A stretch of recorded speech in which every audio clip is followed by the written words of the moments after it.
I ran a 1 hour webinar for the New Zealand Institute of Quantity Surveyors last week. We called it, Risk Management is Success Management. I chose that because a lot of quantity surveyor firms are smaller firms, and I still think there's a fair perception out there that risk management is that compliancy thing, that those other people need to do while I just get on with my business. Anyway, over 400 registered, over 230 showed up online, which is, that's the usual. About half the people don't show. But I was presenting into a void, like I couldn't see anyone. So I had no idea how many people were online, no idea how it was all landing.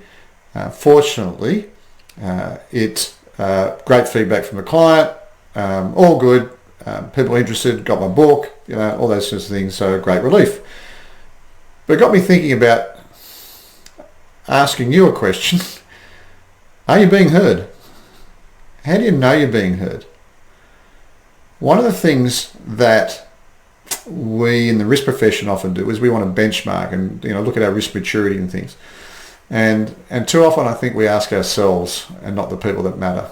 And I think the way to go about it is much more about going to the people that matter and asking them very independently, not you asking someone else, do you actually care what they have to say and what they're delivering?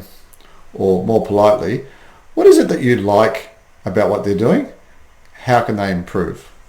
And I often bring that into some of my courses where I'm helping to transform risk teams, because until you hear it, you don't know the size of the problem. So please, get someone to go ask about how you're going.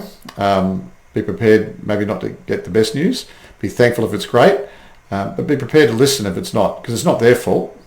It's our fault. If people aren't acting on our advice, it's our problem.